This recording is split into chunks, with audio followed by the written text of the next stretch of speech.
के मैं धन्य हो गया। जन्मों की प्यास थी जो, जन्मों की प्यास थी जो संपन्न हो गया। तेरी शरण में आके मैं धन्य हो गया। तेरी शरण में आके मैं धन्य हो गया। जन्मों की प्यास थी जो, जन्मों की प्यास थी जो संपन्न हो गया।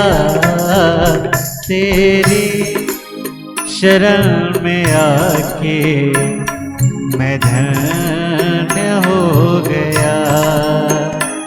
तेरी शरण में आके मैं धन्य हो गया।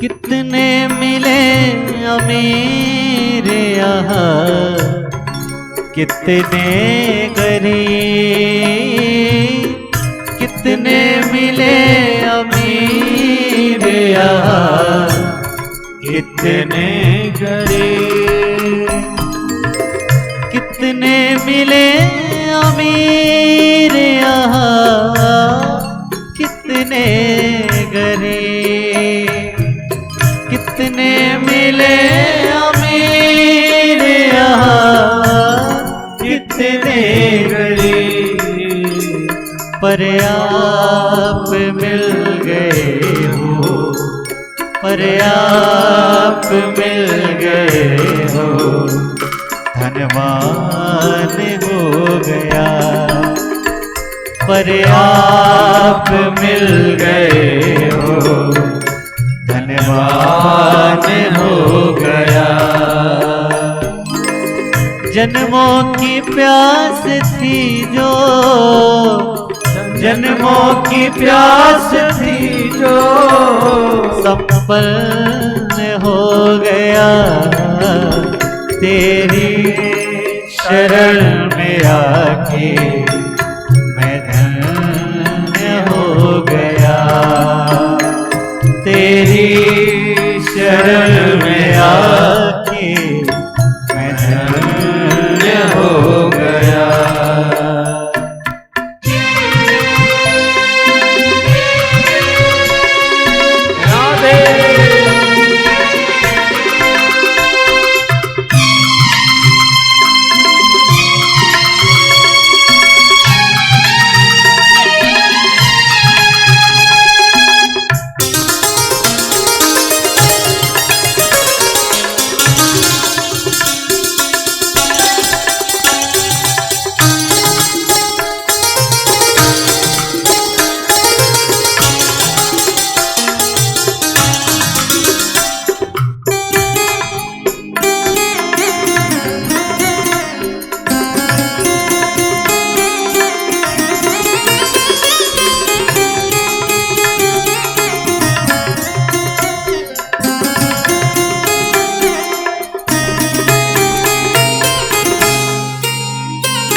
करना कभी न दूर प्रभु, चरणों से आप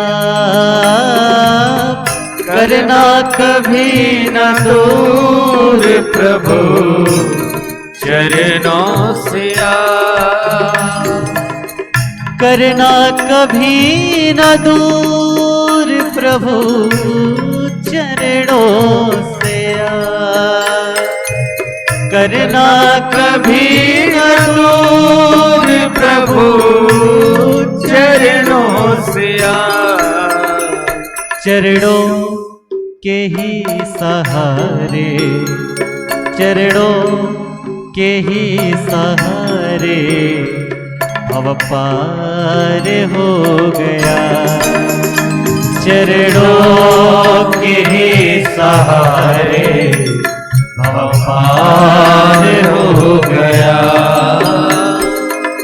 जन्मों की प्यास थी जो जन्मों की प्यास थी जो सफल हो गया तेरे शरण में आके मैं धन्य हो गया तेरी शरण में आके मैं धन्य हो गया तेरी शरण में आके मैं धन्य हो गया तेरी शरण में आके मैं धन्य हो गया मैं धन्य हो गया।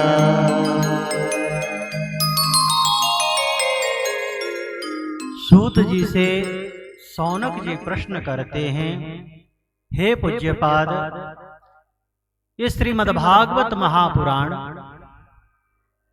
इतने दिनों से आप लोग सुन रहे हो, पर भगवत गीता बोलते हो। ये है भगवत गीता अलग है।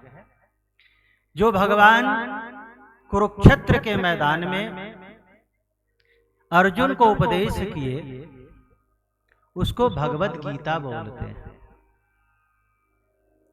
जो 18 अध्याय में है। और भगवत गीता की स्वतंत्र रचना नहीं है। महाभारत से भगवत गीता को अलग किया गया है। संपूर्ण शरीर महाभारत ग्रंथ है, और जो धड़कन है, हृदय है ना, वो है गीता। अब हर कोई संपूर्ण महाभारत की जो प्रसंग है वो है 1,00,000 श्लोक में, इतना बृहद है। बहुत से लुप्त हो गए हैं, पर फिर भी अभी भी 12 खंड में विराजमान है। 1,00,000 श्लोक। तो इतनी बड़ी पोथी कौन खरीदता, कौन पढ़ता, इसलिए अलग कर दिया गया। जो भगवान अर्जुन को उपदेश दिए और जिसकी कथा हो रही है, ये भागवत पुराण है, श्रीमद्भागवत महापुराण।